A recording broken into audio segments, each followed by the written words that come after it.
Magandang tanghali po sa ating lahat at nagpasalamat sa ating Panginoong Diyos sa patuloy na paggabay sa atin at sa ating mga pamilya na patuloy niyang iniingatan.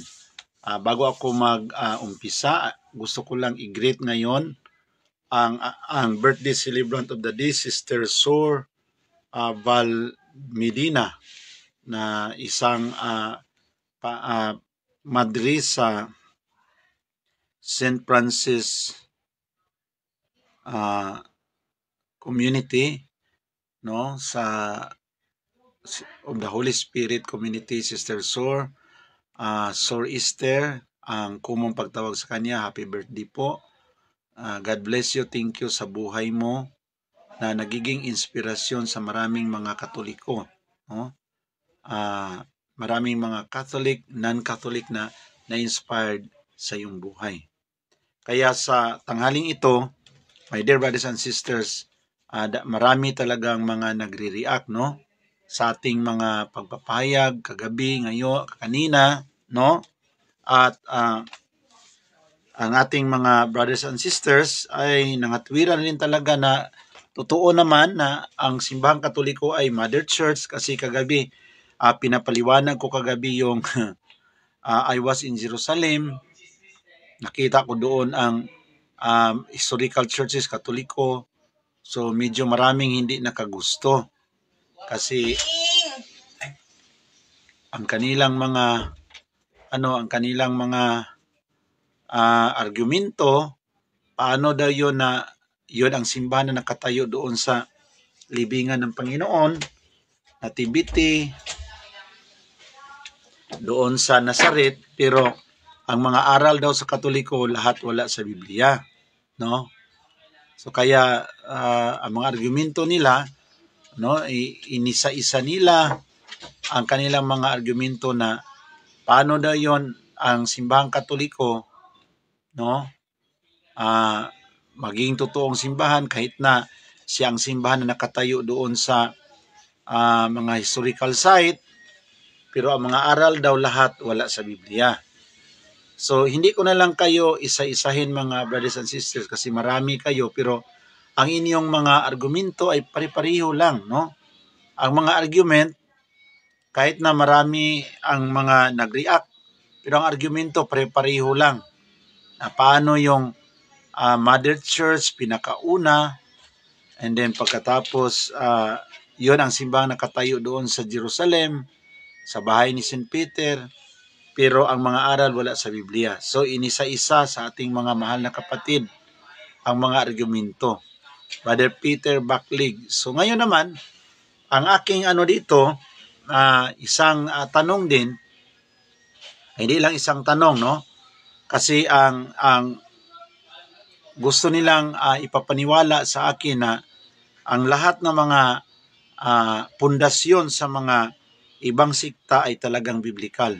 So yon ang mga argumento na kahit na bago pa lang sila na itatag na simbahan, pero ang kanilang doktrina ay biblical. Alam niyo mga kapatid, bago tayo magpatuloy ay para lang ang sagot ko na normal yun eh. Kasi alangan naman kung magtatag ka ng sikta din, sabihan mong ang mga doktrina hindi biblical, di ba, Brother Peter Backlig? Magandang hapon po, Sir, Brother Peter.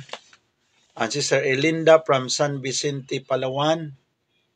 Natural, kung magtayo ka ng sikta mo, anong isabi natin sa mga tao, Brother Peter? Ang lahat ng mga doktrina ko is nakasulat sa Biblia, ganun talaga, di ba?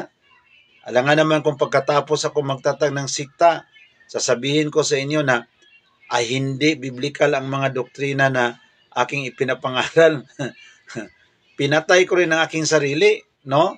Nagtatag ako ng aking sariling sikta at ako lang ang nagpabagsak. So dapat ikukondisyon ko ang mind sa mga tao na itong bagong sikta na aking naitatag ay talagang biblical ang lahat ng mga aral. Kasi alangan naman kung nagtatag ako ng aking sariling sikta, hindi pagkatapos sabihan kung hindi biblical. Natural, ang isang pinakakapital ko na pag-akay sa mga tao is to assure the people, no, na ang lahat kong mga doktrina is biblical. Hindi tulad sa Katoliko na hindi biblical. Mga ganun yun, mga kapatid.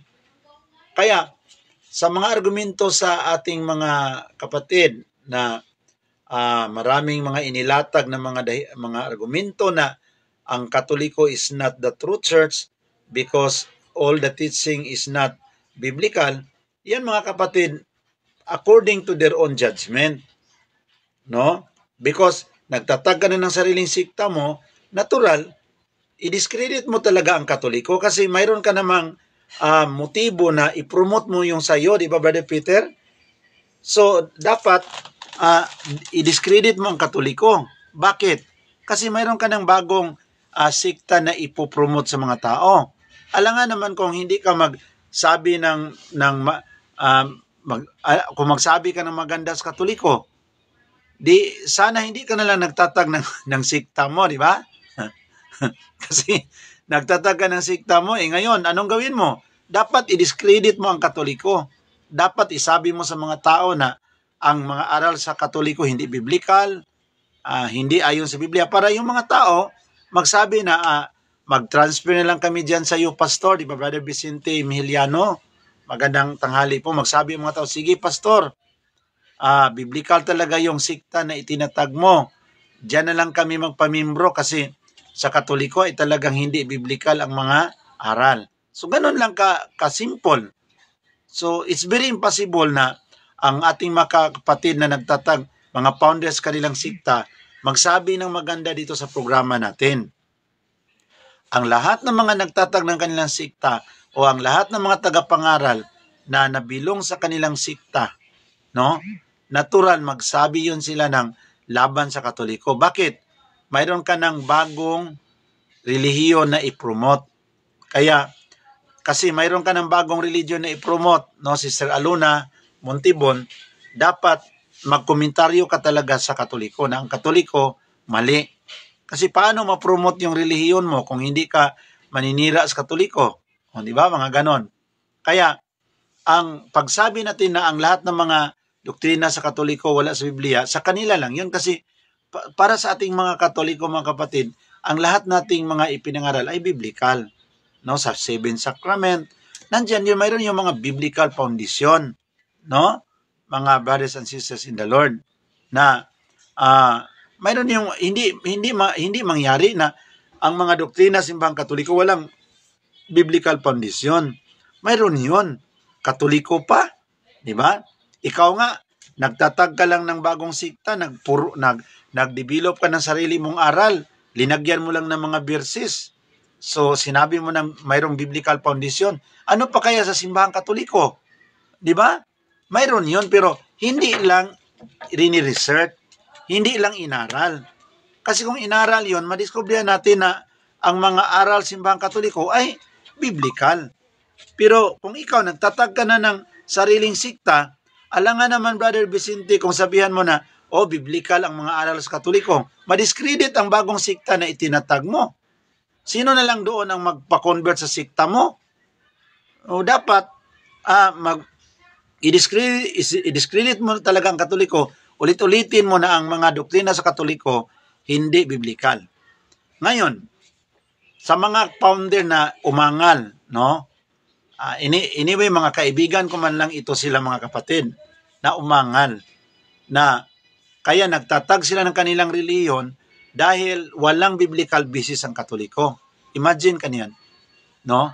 Ang dapat sagutin nilang tanong, Brother Lee Alben Milindres, dapat sagutin sa mga founder ba na umangal ni kisi-kisi, murag katong hito nga gidakop sa linaw ni kisi-kisi, o niya makig-away, message, no?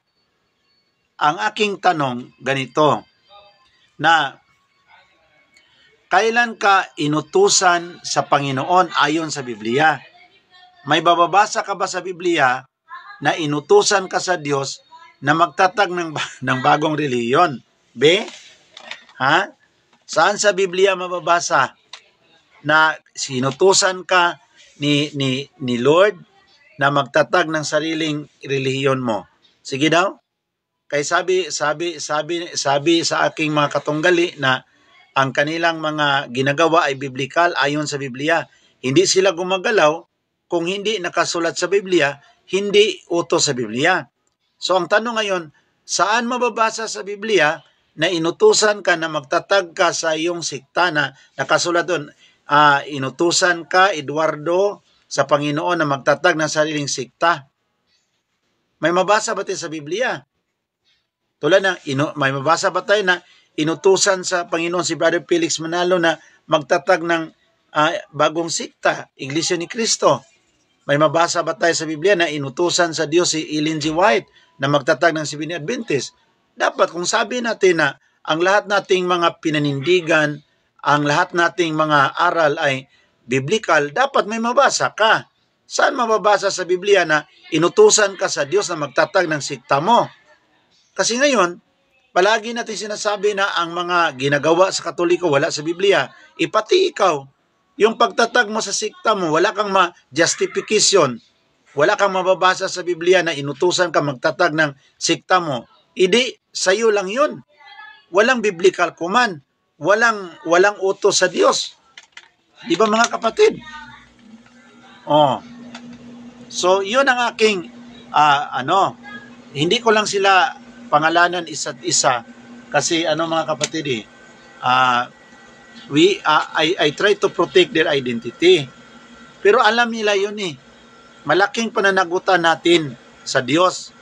Kasi unang-una, wala tayong mababasa sa Biblia na inutusan tayo sa Diyos na mag-register ng ating sikta, ng ating reliyon. Yung 40,000 ka religion naka-register sa SIC, sila ba, isa-isa sa kanila, mayroong utos galing sa Diyos na magtatag ng bagong reliyon kasi ang mga aral sa Katoliko hindi biblikal? Alibay man lang yun.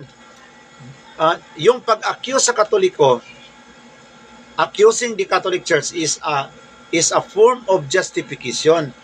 You tell the people that the Catholic Church is all the teaching is unbiblical para ma-justify ang ginawa mo, to justify your action na nagtatag ka ng sariling sikta.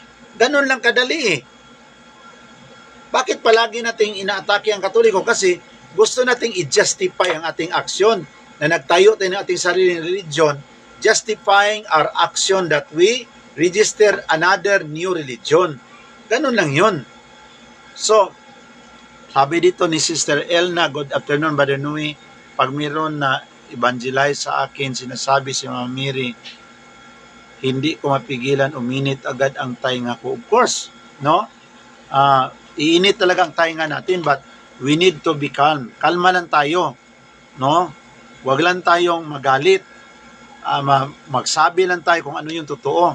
Kaya sa akin yun ang pinakatotoo no? Na kung biblical talaga ang basihan natin, saan mababasa sa Biblia na inutusan ka magtatag ng bagong relihiyon?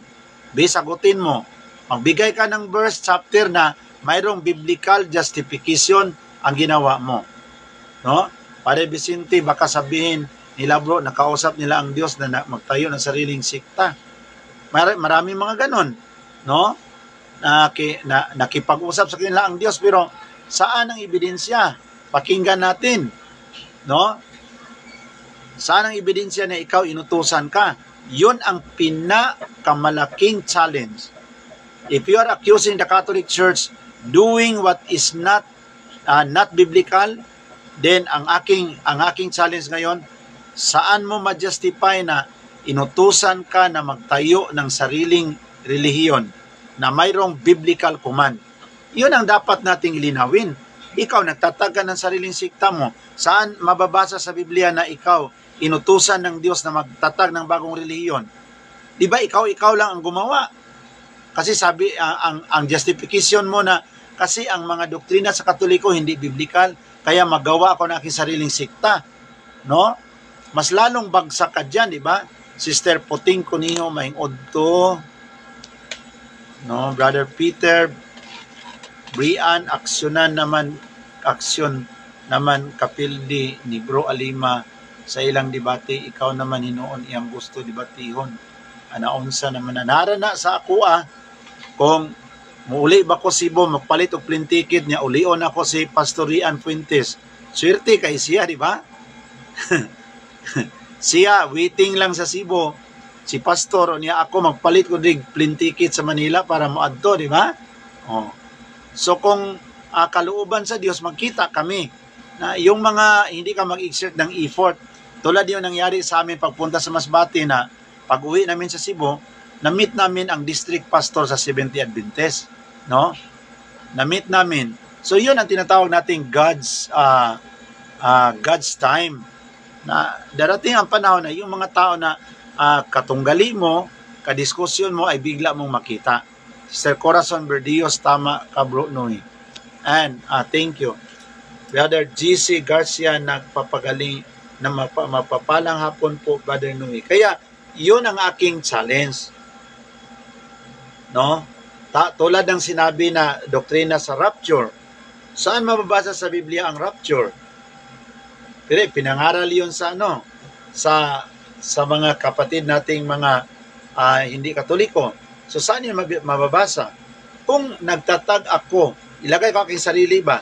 Kung nagtatag ako ng aking sariling sikta, nagparehistro ako, no? Gaano ako kasiguro na ako ay inutusan sa Diyos na magtatag ng aking sikta o sa akin-akin lang yan? Di ba? So ngayon, kung nagtatag ka doon, walang biblical command, walang utos sa Diyos, ikaw lang ang nagtatag, hindi yon simbahan na sa Diyos. Simbahan mo yan. So itong 40,000 sikta, denomination, hindi ito sa Diyos. Sa mga, this is only man-made religion. Kaya yung sinasabi nila na ang relihiyon dili makaligtas, tama yon. Yung mga religion na tatag ng tao, hindi yon makaligtas, pero ang religion na tatag ng Diyos, makaligtas yon. Ba? My dear brothers and sisters. Si Jamay ng Hagad, bro, siya pa anhaam. O gani, no?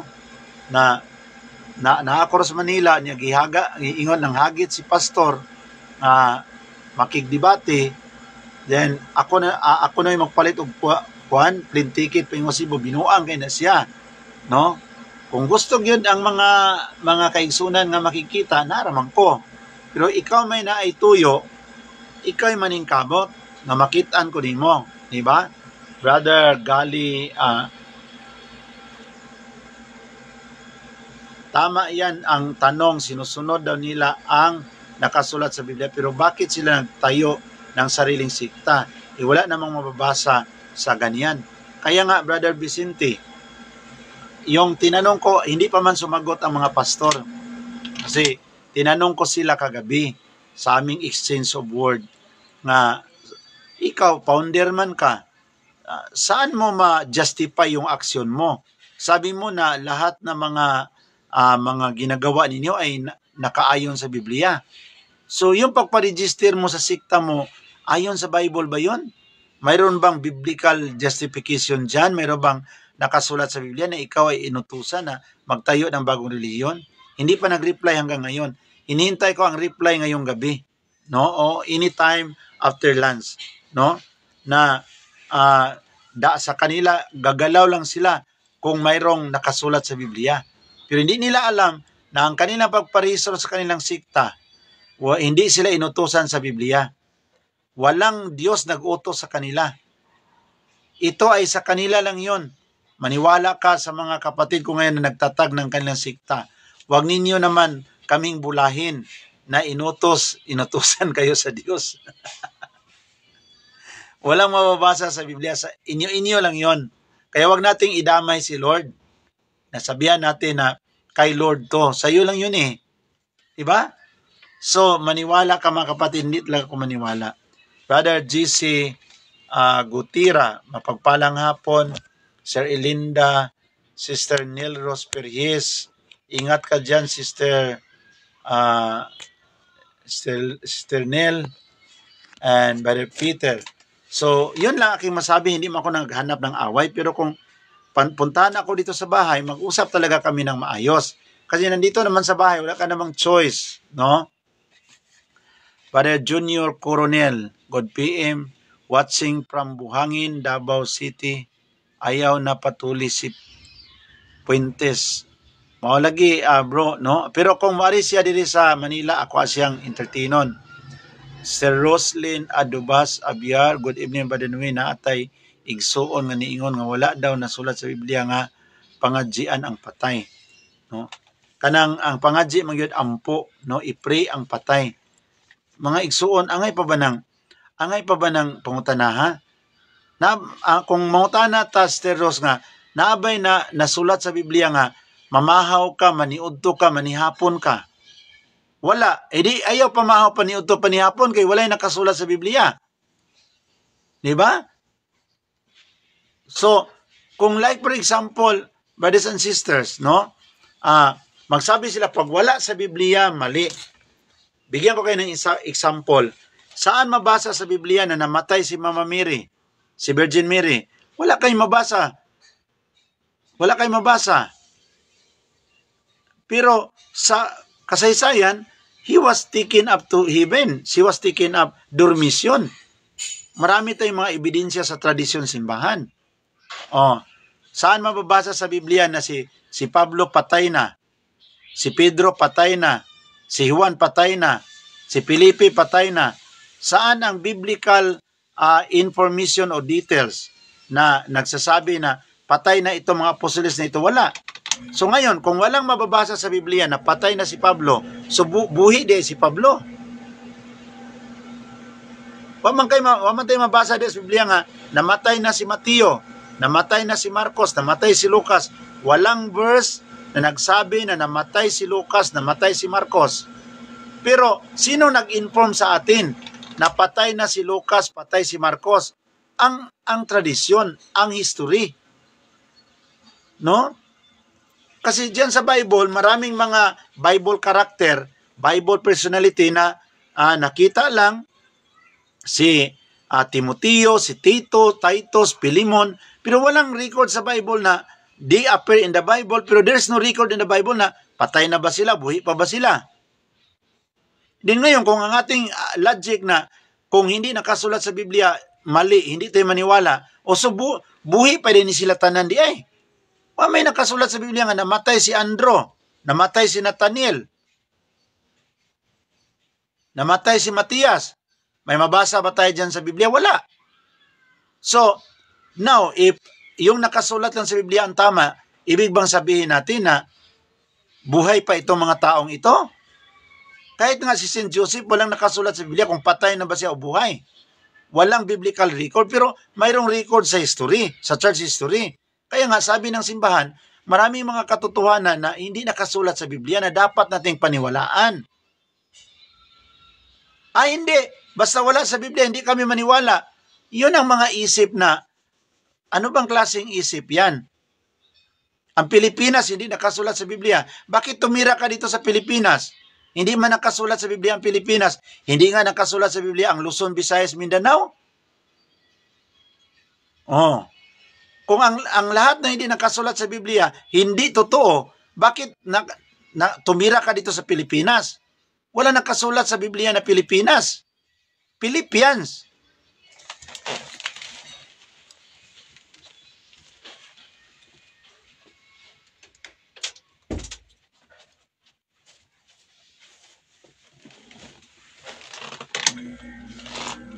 Di ba? So, pag hindi nakasulat sa Biblia, mali. May nakasulat pa sa Biblia ang eroplano.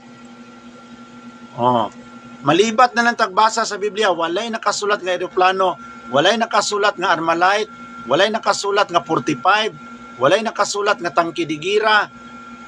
So, kung ang tanan nga wala sa Biblia, mali. Anong klaseng pag-iisip yan? Walang nakasulat sa Biblia na United States of America, walang nakasulat sa Biblia na Great Britain, United Kingdom, walang nakasulat sa Biblia na Japan, walang nakasulat sa Biblia na Indonesia, Malaysia, Singapore. So itong lahat pala, hindi ito nag-exist, wala to sa Biblia eh. Mga katang isip lang to.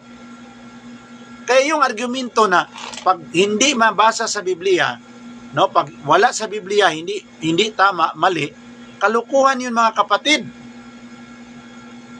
Yung apelido sa pamilya mo, hindi nakasulat sa Biblia. pati yung pangalan sa tatay at nanay mo. So ibig sabihin, yung tatay at nanay mo hindi nakasulat sa Biblia, yung mga espiritu yun sila. Hindi yung totoong tao. Pati ikaw, hindi ka nakasulat sa Biblia. Hindi ka tao, baktin ka.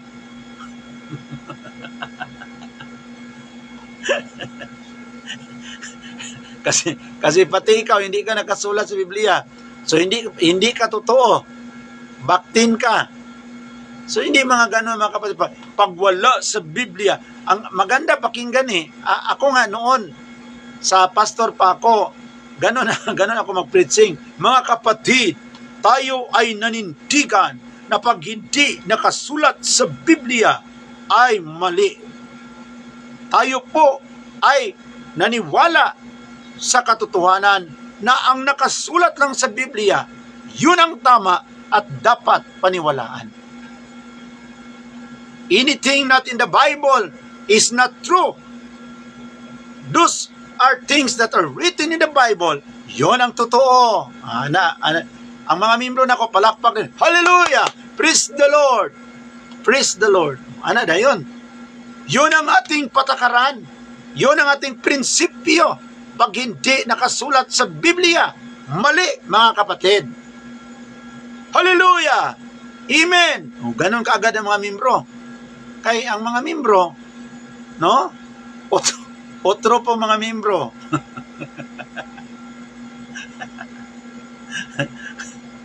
Ang mali kasi sa Katoliko, nangangaral na pati yung hindi nakasulat sa Biblia ay totoo. Mali yan mga kapatid. Ang ating paninindigan ay ang katotohanan. At ano yung katotohanan?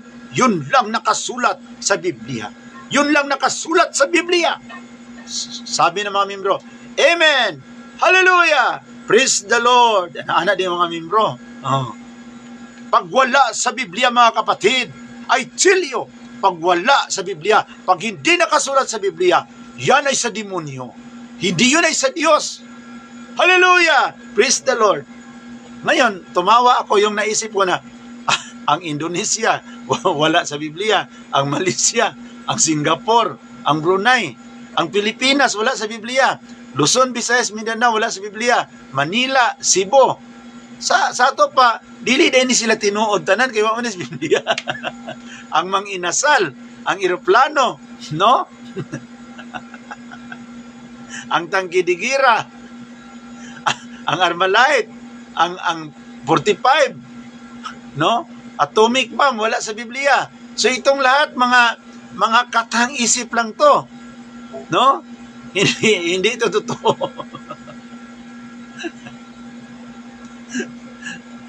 Walang Malacanang. O bakit naniwala tayo ng Malacanang? Tingnan mo yung istorya na pag wala sa Biblia, mali. Pati ang nagsalita, linoko niya ang kanyang sarili. Pati yung nagsasalita, linoko niya ang kanyang sarili. United States of America, wala sa Biblia. Russia, wala. Australia, New Zealand. Hawaii, wala. Mga katang isip lang yon. Hindi yon totoo, isip-isip lang yon. Tingnan mo yan. Then tayo naman Katoliko para tayong ma-attract, no? Para tayo mga Katoliko para makasabi, yan ang totoo. Yan ang totoo na Biblia lang ang batayan sa katotohanan. Pag wala sa Biblia, ang relihiyong ito ay nanindigan na Biblia lang ang batayan sa katotohanan. Kami po ay naniwala na pag wala sa Biblia ay mali, kasinungalingan, katang isip lang. Ganun ako mag-preaching noon. Singapore, wala sa Biblia. Indonesia, Malaysia, Palawan, Mindanao, wala sa Biblia. Maguindanao.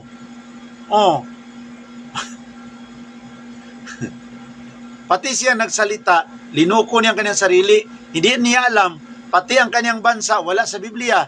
Pati ang apelido niya, wala sa Biblia, pati ang apelido niya.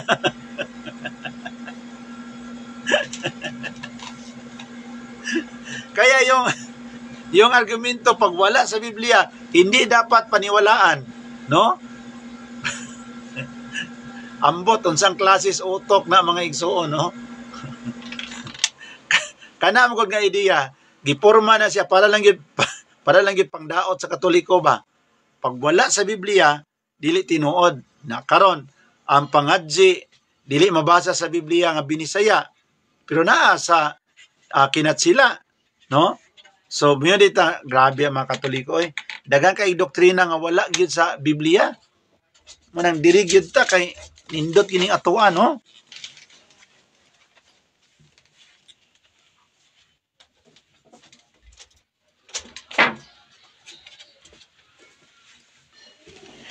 Munang nindot kay paminawan bitaw mo tawag mo iso nga biblical Christian. Wow. Ang ganda. Biblical Christian. So ang kanilang mga paninindigan, yun lang nakasulat sa Biblia ang paniwalaan, biblical Christian. Kita daw Catholic Christian. Oh. Wala pa man gani aircon sa una, sabi ni Puting Kunyo, walay electric fan. Niyang ano nag-aircon maning mga pastor karon sa ilang opisina? Dapat di sila mag-aircon kay wala na sa Biblia niya, wala pod sila gisugo nga mag-aircon. Wala sila gisugo mag-electric fan. Ngano ni sakay man sila taxi nga wa may nakasulat sa Biblia taxi? Grab? Oh. So yung mga pag-iisip na Biblia lang ang batayan, maganda pakinggan. Parang tayo sa Katoliko, mainganyo rin tayo na mag-transfer na lang tayo sa Biblical Christian kasi ang ganda sa kanilang ang batayan by Biblia lang. Pag hindi nakasulat sa Biblia ay mali pala tayo. No? Kaya mga kapatid, sa hapong ito lang aking masabi, the beauty of the Catholic Church. Manatili tayo sa simbahang Katoliko. Huwag tayong ligaw sa mga taong Biblia lang ang basihan. Pag wala sa Biblia, hindi dapat paniwalaan. Ang Indonesia, Malaysia, Singapore, wala sa Biblia, hindi natin paniwalaan. Ang United States of America, Australia, wala sa Biblia, katang-isip lang yan, hindi natin paniwalaan. Dapat tayo mga biblical Christian, ano yung nakasulat sa Biblia, yun lang ang ating panindigan at paniwalaan. Ang apelido mo, hindi nakasulat sa Biblia. Walang apelido. Hindi totoo yung aking apelido. Wala sa Biblia. Pero ang aking apelido na Dura, nandyan sa Biblia. Daniel chapter 3 verse 1, nakasulat ang aking apelido, Dura. Kaya totoo ang aking apelido, Sister Puting Kunyo, kasi nakasulat sa Daniel chapter 3 verse 1, in the plain of Dura. Biblical ang aking apelido, Dura. Ang aking pangalan, Nui. Nandyan, Genesis chapter 6. So, ang aking pangalan, biblical, Nui. Genesis chapter 6. Aking apelido, Dura. Nakasulat sa Daniel chapter 3. Nandyan. So, ngayon, Sister Edsel, wag mo na lang dagdagan ng cellphone. Baka magalit sila. Kasi walang cellphone na kasulat sa Biblia. Saan mababasa sa Biblia na inutusan ka sa Biblia na ngayon gagamit ka na ng cellphone? Basahin mo sa Biblia kung saan sa Biblia na mayroong utos na maggamit ka na ng cellphone. Hoy, way labot ng cellphone. Pangutana laglain. Saan mababasa sa Biblia na mag-aircon ka, mag-electric fan? No, kaya itong mga biblical Christian na kanilang pinanindigan, sinasabi nila ang mga bagay na pati sila hindi nila naintindihan. Pag hindi nakasulat sa Biblia mali, sana kasulat sa Biblia na namatay si Pedro, si Pablo. So, wala. Ibig sabihin, hindi pa sila namatay. Lalo na yung Google, wala sa Biblia. Ngayon, palaging nag-Google ang mga aayon sa Google, ang Katoliko, doon sila tumitingin, ang Santo Papa ay 666. Di ba? Muna ang mga biblical Christian, ang ganda pakinggan, Bible believers, no? Ibig sabihin ang nasa Biblia lang ang pinapaniwalaan. Pero nag-cellphone, nag-Google, nag-earcon, nag-electric pan, nikaog mang inasal, McDo, Jollibee, tanan nga gihimo wala sa Biblia. Oh. Wa man gani mabasa sa Biblia nga Amerikana, karsunis, kaysa una ang naa sa Biblia, magpalda man. Dapat, kung kini mga Bible believers sundo nila ang Biblia, magpalda ni sila. Why na, kay ang biblical culture, magpalda man yun. Wala may nakasulat diya nga, mag-brief ka, magkarsunis. Dapat Bible Christian man ka. Nakay mabasa diya nga karsunis. So dapat sundo nimo tong mga Bible culture nga nagpalda, magpalda ka. Pareha na sa Iglesia Pilipina Independente. Nga karon gikan sa pagkatoliko na convert sila pagka Pilipina, Iglesia Pilipina Independente. Oh. So gikan sa pagkakatoliko, no, Pilipino ka, nibalhin ka sa pagkaaglipay Pilipina, so gikan sa pagka-Pilipino, nahimo na kang Pilipina. So dapat, panahon sa inyong mga pagsimba, ang imong suot, Pilipiniana.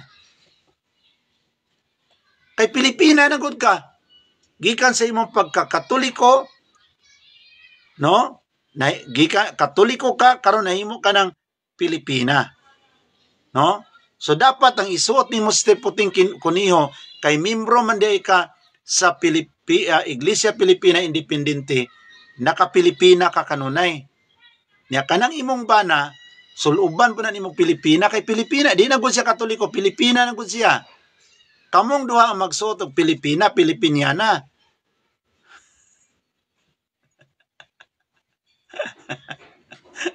Og dini na lang ako tapuso na akong magpaambit. Salamat kayo mga igsoon. I'm always praying for you, and please pray for us to continue the mission. In the name of the Father, Son, and the Holy Spirit. Amen. Lord, thank you so much for this wonderful afternoon. Help us, loving Father, to appreciate our faith, our Catholic faith, and also to discover the truth that will strengthen our faith to remain this faith until the end. Ingatan mo ang aking mga viewers, pati ang kanilang pamilya, Panginoon, at basbasan mo sila sa mga biyaya na kanilang mga kinakailangan. Bless also the converted pastors sa lahat ng pangangailangan, na patuloy mo, Panginoong, ipadala ang mga biyaya na kinakailangan namin para maipatuloy ang apostolado na ito. We ask this by the power of the Holy Spirit and with the intercession of Mama Mary through Christ our Lord. Amen. In the name of the Father, Son, and the Holy Spirit. Amen. Salamat mga kapatid.